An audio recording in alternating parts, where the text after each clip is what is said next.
আসসালামু আলাইকুম। অবিরাম বাংলার সংবাদে সবাইকে স্বাগত জানাচ্ছি আমি আফরোজা রূপা। শুরুতেই সংবাদ শিরোনাম। নিউ মার্কেট থানার হত্যা মামলায় আওয়ামী লীগের সভাপতি মণ্ডলীর সদস্য ও সাবেক মন্ত্রী কামরুল ইসলাম ৮ দিনের রিমান্ডে।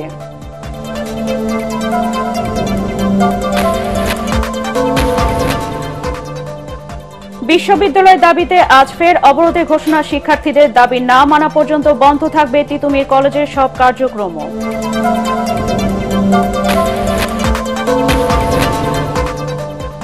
৫ বছরেও শেষ হয়নি খাগড়াছড়ির ২ শিক্ষা প্রতিষ্ঠানের ভবন নির্মাণ, সরকারি সংস্থার গাফিলতির কারণে ব্যাহত হচ্ছে লেখাপড়া। শুনছিলেন সংবাদ শিরোনাম, এবার বিস্তারিত সংবাদ। নিউ মার্কেট থানার হত্যা মামলায় আওয়ামী লীগের সভাপতি মণ্ডলীর সদস্য ও সাবেক মন্ত্রী কামরুল ইসলাম ৮ দিনের রিমান্ডে নিয়েছে পুলিশ। এর আগে রাতে রাজধানী উত্তরা থেকে আওয়ামী লীগের সভাপতি মণ্ডলীর সদস্য সাবেক খাদ্যমন্ত্রী কামরুল ইসলামকে গ্রেফতার করেছে ঢাকা মহানগর গোয়েন্দা পুলিশ ডিবি। উত্তরা ১২ নম্বর সেক্টর থেকে তাকে গ্রেফতার করা হয়।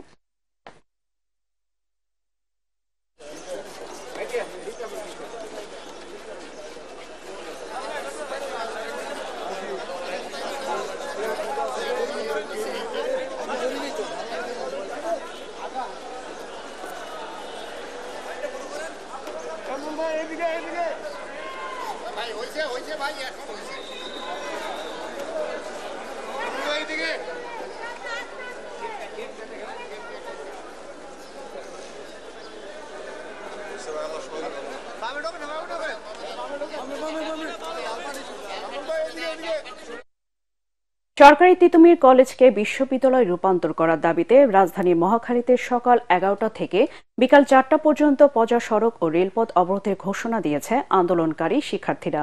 সোমবার রাতে কলেজের সামনে আয়োজিত সংবাদ সম্মেলনের দাবি না মানা পর্যন্ত সকল একাডেমিক কার্যক্রম বর্জনেরও ঘোষণা দেওয়া হয়। এর আগে সোমবার ৪.৫ ঘণ্টা সড়ক অবরোধ করে রাখেন শিক্ষার্থীরা।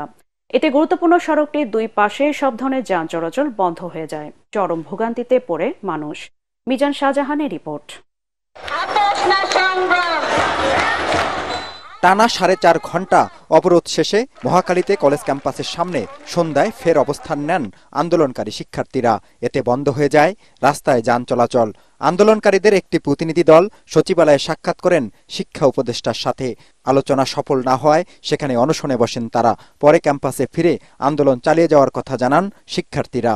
আমাদের তিতুমিরের যে ক্লোজ ডাউন কর্মসূচিটা, এটা মঙ্গলবার সকাল থেকে পালিত হবে। এই ক্লোজ ডাউনের কর্মসূচির আওতায় ক্লাস, পরীক্ষা সকল কিছু বর্জন হবে। বারাসাত ব্যারিকেডের অংশ হিসেবে অবরোধটা হবে, সেটা আমতলীতেই হবে। আন্দোলনের শুরুটা সোমবার সকাল ১১টার দিকে। তিতুমির কলেজ ক্যাম্পাস থেকে মিছিল বের করেন ১,০০০ শিক্ষার্থী। আমতলী মোড় হয়ে মহাখালী রেলগেটে অবস্থান নেয় তারা। এতে আটকে যায় ট্রেনও। এ সময় দুর্বৃত্তরা ট্রেনে ঢিল ছুড়লে আহত হন বেশ কয়েকজন যাত্রী। ট্রেন ওইটা দেখছে, দেখার পর আমতলী যখন আমার বাইরে লাল ফ্ল্যাগ নিয়ে দাঁড়ায় ছিল, ট্রেন খুব স্লোলি আসছে।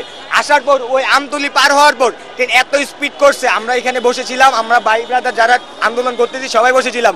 আমরা এখান থেকে নিজের জীবনটা হাতে নিয়ে কোনো রকম ওইখান থেকে উঠে আসতে পারছি। নিজের জীবনটা আজকে হাতে নিয়ে ওইখান থেকে উঠে আসতে পারছি। কিন্তু ড্রাইভার কি করছে, আমাদেরকে পার হওয়ার পরে ওইখানে গিয়ে হার্ট ব্রেক করছে। ৭ কলেজের সঙ্গে ঢাকা বিশ্ববিদ্যালয়ের অধিভুক্ত না থেকে স্বতন্ত্র বিশ্ববিদ্যালয়ে চান আন্দোলনকারীরা। এর আগেও কয়েক দফায় একই দাবি জানালেও কেবল আশ্বাসই সীমাবদ্ধ ছিল বলেই এমন প্রতিবাদ জানালেন বিক্ষুব্ধরা। তিতুমির কলেজ যারা কিনা পূর্ণাঙ্গ বিশ্ববিদ্যালয় হওয়ার একমাত্র দাবিদার, কারণ এখানে অবকাঠামোগত অবস্থা, আমাদের হল আছে, আমাদের পরিবহন ব্যবস্থা আছে, আমাদের সবচেয়ে বড় বিষয় আমাদের তিতুমির কলেজের মধ্যে ইন্টার নাই। তো নামের পাশে কেন কলেজ থাকবে? এ পরিস্থিতিতে মহাখালীর চারিদিকে মহা যানজট বেঁধে যায়, থমকে যায় যান চলাচল। সেনাবাহিনী ও পুলিশ সদস্যরা বারবার বোঝানোর চেষ্টা করলেও বিক্ষোভ করতে থাকেন শিক্ষার্থীরা। বাধ্য হয়ে যানজটে অতিষ্ঠ নগরের মানুষ পায়ে হেঁটেই যান গন্তব্যে। মিজান শাহজাহান, এটিএন বাংলা, ঢাকা। অন্তর্বর্তী সরকারের মেয়াদ ৪ বছরই হবে এমন কোনো কথা প্রধান উপদেষ্টা বলেনি বলে জানিয়েছে তার প্রেস উইং। ফরেন সার্ভিস একাডেমিতে সংবাদ সম্মেলনে প্রধান উপদেষ্টার প্রেস সচিব শফিকুল আলম বলেছেন, আন্তর্জাতিক গণমাধ্যমে এই বিষয়ে তার সাক্ষাৎকারে ভুল ব্যাখ্যা দেওয়া হচ্ছে। সংবাদ সম্মেলনে আরও বলা হয়, আগে থেকে নির্বাচনী রোড ম্যাপ অনুযায়ী কাজ করছে অন্তর্বর্তী সরকার। বিস্তারিত জানাচ্ছেন একরামুল হক সায়েম। নির্বাচনের ট্রেন যাত্রা শুরু করেছে, এটা আর থামবে না। কয়েকদিনের মধ্যে নির্বাচন কমিশন গঠন হয়ে যাবে।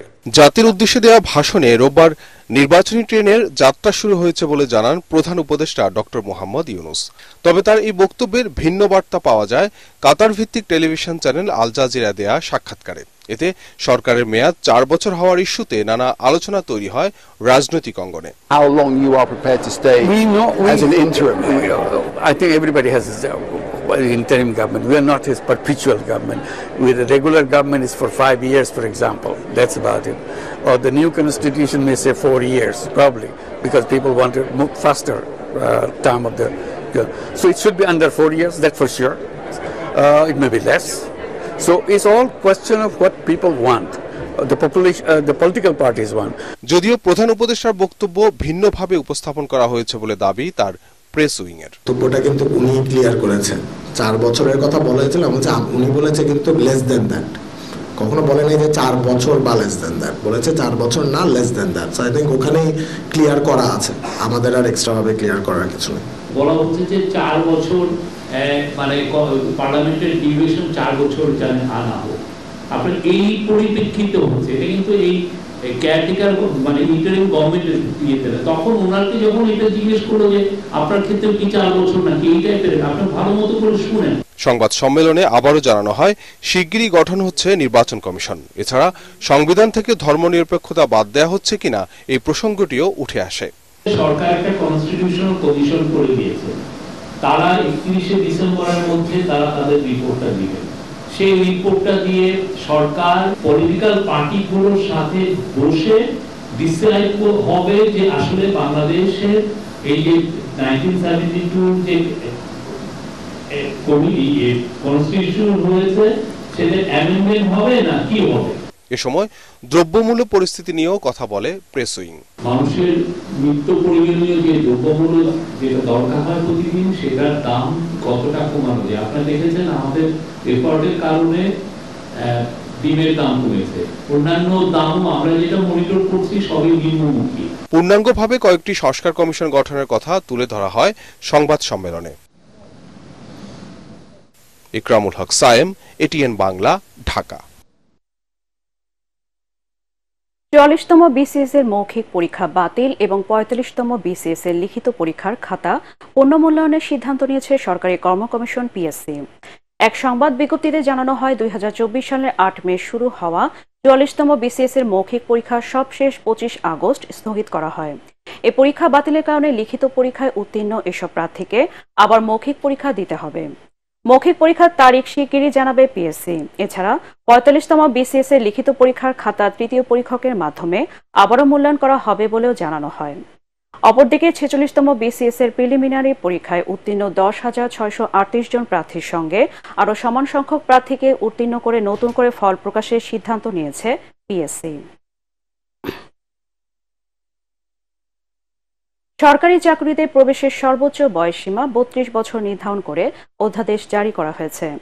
ওই অধ্যাদেশে স্বায়ত্তশাসিত, আধা স্বায়ত্তশাসিত, সংবিধিবদ্ধ সরকারি কর্তৃপক্ষ, পাবলিক নন ফাইন্যান্সিয়াল কর্পোরেশন সহ স্বশাসিত সংস্থাগুলোয় সরাসরি নিয়োগের ক্ষেত্রেও এই বয়সসীমা প্রযোজ্য হবে বলে জানানো হয়েছে। রাষ্ট্রপতি মোহাম্মদ শাহাবুদ্দিনের জারি করা এই অধ্যাদেশ এর নির্দেশনা দেওয়া হয়। সরকারি চাকরিতে প্রবেশের সর্বোচ্চ বয়সসীমা 30 বছর ছিল। এটি 35 বছর করার দাবিতে কয়েক বছর ধরে আন্দোলন করে আসছে চাকরিতে আবেদনের বয়স 35 প্রত্যাশী শিক্ষার্থী সমন্বয় পরিষদ। তাদের দাবির প্রেক্ষিতে এ অধ্যাদেশ জারি করা হলো। তফসিলি ব্যাংকের প্রতিটি শাখায় 1, 2 ও 5 টাকা মূল্যমানের ধাতব মুদ্রা বা কয়েন সংরক্ষণ এবং তার গ্রাহকের চাহিদা অনুযায়ী লেনদেনের নির্দেশনা দিয়েছে বাংলাদেশ ব্যাংক। কিছু ব্যাংকের শাখা নির্দিষ্ট পরিমাণ ধাতব মুদ্রা শুধু ভল্টে সংরক্ষণ করলেও জনসাধারণের চাহিদা অনুযায়ী লেনদেন না করায় গ্রাহকরা ধাতব মুদ্রা সংগ্রহ করতে পারছে না। সে কারণে বাংলাদেশ ব্যাংকের ডিপার্টমেন্ট অব কারেন্সি ম্যানেজমেন্টের এক প্রজ্ঞাপনে তফসিলি ব্যাংকগুলোকে এই নির্দেশনা দিয়েছে। লেনদেন স্বাভাবিক রাখতে এই নির্দেশনা দেওয়া হয়েছে বলে উল্লেখ করা হয় ওই প্রজ্ঞাপনে। কাজ শুরুর 5 বছরেও শেষ হয়নি খাগড়াছড়ির 2টি শিক্ষা প্রতিষ্ঠানের ভবন নির্মাণ কাজ। ঠিকাদার প্রতিষ্ঠান ও সরকারি সংস্থার গাফিলতির কারণে শিক্ষা প্রতিষ্ঠানে পড়াশোনা ব্যাহত হচ্ছে। অভিযোগ রয়েছে নিম্নমানের সামগ্রী ব্যবহার হয়েছে নির্মাণ কাজে। খাগড়াছড়ির প্রতিনিধি আবু দাউদের রিপোর্ট জানাচ্ছেন জাহিদুল আলম। 1977 সালে প্রতিষ্ঠিত খাগড়াছড়ির স্বনামধন্য ধর্মীয় শিক্ষা প্রতিষ্ঠান রামগড় গানিয়াতুল উলুম ফাজিল মাদ্রাসায় রয়েছেন 1100-র বেশি শিক্ষার্থী। শ্রেণীকক্ষের প্রয়োজন থাকায় মাদ্রাসাটির টিন শেড স্থাপনা ভেঙে 2020 সালে 4তলা ভবন নির্মাণ শুরু করে শিক্ষা প্রকৌশল অধিদপ্তর। কথা ছিল 2 বছরের মধ্যে শেষ হবে এর নির্মাণ, কিন্তু 5 বছরেও কাজ শেষ করতে পারেনি ঠিকাদারি প্রতিষ্ঠান ইউটি মং কনস্ট্রাকশন। অভিযোগ রয়েছে নিম্নমানের নির্মাণ উপকরণ ব্যবহারের। কংক্রিট আনে 2 নম্বর, তারপরে একবার রডগুলো আনি ফেলে রাখে, জাং ধরে যায়, তারপরে বহুত চারিদিক থেকে কথাবার্তার পরে সে কিছুদিন কাজ করে। ক্লাসে বসতে একসাথে কষ্ট হয়, সবাই মিলে বসা তো সম্ভব না। পরীক্ষা চলাকালীন একসাথে আমরা পরীক্ষাগুলো নিতে পারি না, 1 ক্লাস 2 ক্লাস করে আমরা পরীক্ষা নিতেছি। এছাড়া জেলার দীঘিনালায় পাবলাখালী শান্তিপুর উচ্চ বিদ্যালয়টির ভবন নির্মাণ কাজের একই চিত্র। 2019 সালে এর নির্মাণ শুরু হলেও শেষ হয়েছে মাত্র 60 ভাগ। আমাদের এই বিল্ডিংটা হওয়ার আগে এখানে একটা টিন সেট ঘর ছিল, ওখানে আমরা ক্লাস করতাম। এখন এই বিল্ডিংটা বানানো হবে বলছে, তখন আমাদের এই ঘরটা ভেঙে ফেলা হয়েছে। তো আমাদের কষ্ট হচ্ছে, সায়েন্স আর্টস কমার্স গ্রুপের ক্লাস ভালোভাবে নিতে পারছি না, ধর্মীয় ক্লাসটা ভালোভাবে হচ্ছে না। খাগড়াছড়ি শিক্ষা প্রকৌশল অধিদপ্তরের নির্বাহী প্রকৌশলী প্রিসলি চাকমা জানান, ঠিকাদারের কাজ নিয়ে গাফলতি ঊর্ধ্বতন কর্তৃপক্ষকে জানানো হয়েছে। তো এই কাজ আমরা শেষ করার জন্য বিভিন্নভাবে তাগাদা দিচ্ছি, লিখিত, মৌখিক, এবং আমাদের ঊর্ধ্বতন কর্তৃপক্ষ আসছে, তো ওনাদেরকেও জানিয়েছি বিষয়টা যে দ্রুত কাজটা শেষ করার জন্য। স্থানীয়দের অভিযোগ রয়েছে এরই মধ্যে বেশিরভাগ টাকা তুলে নিয়েছে ঠিকাদারি প্রতিষ্ঠান। তবে এ বিষয়ে বারবার চেষ্টা করেও প্রতিষ্ঠানটির কারো কোনো বক্তব্য পাওয়া যায়নি। Bureau report, ATN Bangla. ডাকবাক্স, গ্রামোফোন, পালকি, এক কাঠের নৌকা কিংবা ঢেকি, গ্রাম বাংলার হারিয়ে যাওয়া এমন 2000-এর বেশি প্রাত্যহিক ব্যবহারের জিনিসপত্রের সংগ্রহশালা গড়ে তুলেছেন কুমিল্লার এক স্কুল শিক্ষক। ব্যক্তিগত সংগ্রহকে তিনি রূপ দিয়েছেন জাদুঘরে। দেশ বিদেশ ঘুরে সংগ্রহ করা এসব ঐতিহ্যবাহী উপকরণ দেখতে প্রতিদিন কুমিল্লা নগরীর শিশু পার্কে আসেন অসংখ্য দর্শনার্থী। জীবনে প্রথম এসব জিনিসপত্র চোখে দেখে আত্মহারা নতুন প্রজন্মের তরুণ তরুণীরাও। কুমিল্লা প্রতিনিধি খায়রুল আহসান মানিকের পাঠানো প্রতিবেদন জানাচ্ছেন তামান্না জেনিফার।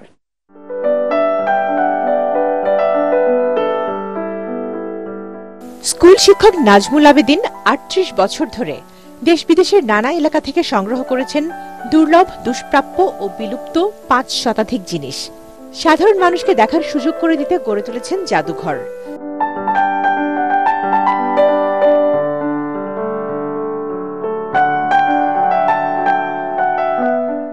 তার জাদুঘরে রয়েছে তৈজসপত্র, পুরনো 250টি নানান মডেলের তালা, টেপ রেকর্ডার, হাতি, উট ও মহিষের শিং, লাঙল, জোয়াল, মাছ ধরার চাই সহ 5 শতাধিক হারিয়ে যাওয়া ঐতিহ্যবাহী উপকরণ। প্রতিদিন অসংখ্য মানুষ এই জাদুঘরে আসেন, অভিভূত হন সংগ্রহ দেখে।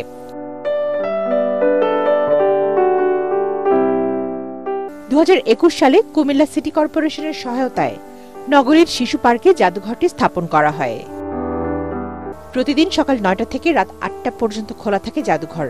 তবে যে পরিমাণ সংগ্রহ রয়েছে তার স্থান সংকুলান হচ্ছে না, তাই পরিসর বাড়ানোর তাগিদ এই সংগ্রাহকের। Bureau report, ATN Bangla. অবিলম্বে নির্বাচনের রোড ম্যাপ এবং নির্বাচনের তারিখ ঘোষণার দাবি জানিয়েছেন বিএনপির যুগ্ম মহাসচিব শহীদ উদ্দিন চৌধুরী। সেই সঙ্গে নেতাকর্মীদের আগামী নির্বাচনে বিএনপিকে বিজয় করতে এখন থেকেই প্রস্তুতি নেওয়ার আহ্বান জানান তিনি। সোমবার বিকেলে বরিশালের বাকেরগঞ্জ কলেজ মাঠে বিএনপির আয়োজিত গণসমাবেশে প্রধান অতিথির বক্তৃতায় অ্যানি এসব কথা বলেন। অ্যানি আরও বলেন, জনগণের জন্যই বিএনপি দীর্ঘদিন ধরে আন্দোলন, সংগ্রাম ও লড়াই করেছে। জনগণের জন্যই নির্বাচনে জিতে আগামীতে দেশ গড়ার কাজে নিজেদের নিয়োজিত করতে চায়। আমরা পুরোপুরি আশ্বস্ত না হলেও আমরা মনে করছি অতি দ্রুত নির্বাচনের রোডম্যাপ ঘোষণা করে নির্বাচনের তারিখ ঘোষণা করব। সংস্কার করতে তো এতদিন লাগার কথা নয়। আমরা 90-এর আন্দোলনে মনে আছে 3 দলীয় জোটের রূপরেখা করেছে। 3 মাসের মধ্যে তখন শাহাবুদ্দিন সাহেব নির্বাচনের ব্যবস্থা করেছেন। তখন তো সংস্কার হয়েছে। এমন সংস্কার করা হবে যাতে আগামীতে রাজনৈতিক সরকার এসেও তা অব্যাহত রাখবে। ছাত্র জনতার বিপ্লবের প্রত্যাশা পূরণে আমরা এসেছি, এই রাষ্ট্রকে ব্যর্থ হতে দেয়া যাবে না বলে মন্তব্য করেছেন ভূমি মন্ত্রণালয়ের উপদেষ্টা এ.এফ হাসান আরিফ। সোমবার সন্ধ্যায় যশোর কালেক্টরেট সভাকক্ষে এক মতবিনিময় সভায় প্রধান অতিথির বক্তব্যে তিনি এসব কথা বলেন। জেলা প্রশাসক আজহারুল ইসলামের সভাপতিত্বে আরও উপস্থিত ছিলেন জেলা বিএনপির সদস্য সচিব ও জেলা public prosecutor advocate Syed Sabirul Haque Sabu, BNP নেতা দেলোয়ার হোসেন খোকন, জামায়াতে ইসলামী জেলা আমির অধ্যাপক গোলাম রসুল সহ অন্যান্যরা।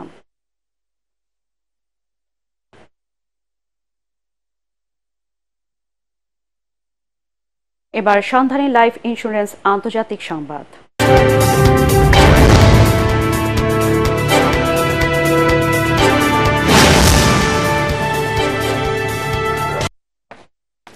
ক্ষমতায় বসার পর যুক্তরাষ্ট্র থেকে অবৈধ অভিবাসীদের বিতাড়িত করার পরিকল্পনা প্রকাশের পর এবার সীমান্ত নিরাপত্তা নিয়ে জাতীয় জরুরি পরিস্থিতি জারির কথা জানিয়েছেন দেশটির নবনির্বাচিত প্রেসিডেন্ট ডোনাল্ড ট্রাম্প।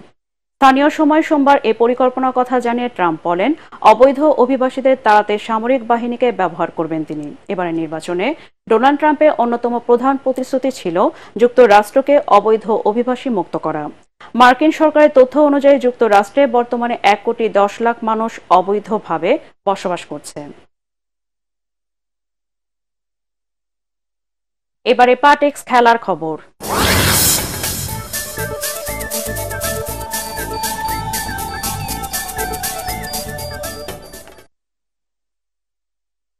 অ্যান্টিগায় ড্রতে শেষ হল ওয়েস্ট ইন্ডিজ একাদশ ও বাংলাদেশের মধ্যকার 2 দিনের প্রস্তুতি ম্যাচ। 1 উইকেটে 5 রান নিয়ে খেলা শুরু করে ক্যারিবীয়রা। বৃষ্টির কারণে পুরো ওভার খেলতে পারেনি দুদল।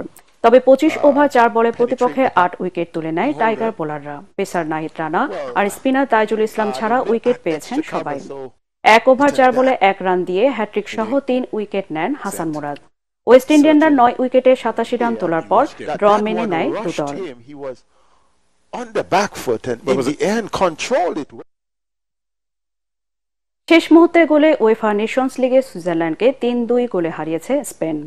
খেলার 32 মিনিটে লা রোজারা এগিয়ে যায় ইয়েরেমি পিনোর গোলে। দ্বিতীয়ার্ধে মন্টেইরো সমতায় ফেরায় সুইসদের। আক্রমণ পাল্টা আক্রমণের ম্যাচে ব্রায়ান গিলের গোলে আবারও এগিয়ে যায় স্পেন, তবে সেই লিড তারা ধরে রাখতে পারেনি। 85 মিনিটে পেনাল্টিতে সুইজারল্যান্ডকে সমতায় ফেরান জাকেরি। তবে নাটকীয় ম্যাচে ইনজুরির সময় ব্রায়ান জারাগোজা গোল করে স্পেনকে এনে দেয় ষষ্ঠ ম্যাচে 5ম জয়। এই পরাজয় টেবিলে 4ই রয়েছে সুইস দল।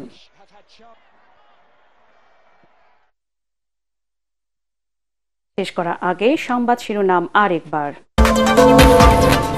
নিউ মার্কেট থানার হত্যা মামলায় আওয়ামী লীগের সভাপতি মণ্ডলীর সদস্য ও সাবেক মন্ত্রী কামরুল ইসলাম 8 দিনের রিমান্ডে।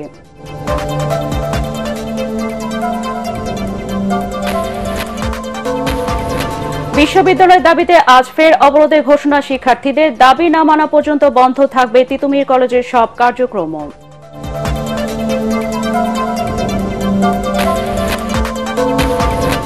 5 বছরও শেষ হয়নি খাগড়াছড়ি 2 শিক্ষা প্রতিষ্ঠানের ভবন নির্মাণ। সরকারি সংস্থার গাফিলতির কারণে ব্যাহত হচ্ছে লেখাপড়া।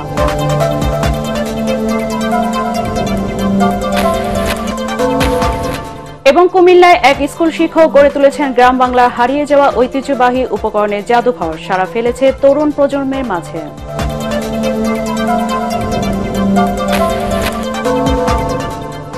পরবর্তী সংবাদ দেখার আমন্ত্রণ জানিয়ে এখনকার মতো শেষ করছি। এটিএন বাংলা সংবাদ ইউটিউবে দেখতে ব্রাউজ করুন youtube/ATN বাংলা নিউজ। ধন্যবাদ সবাইকে।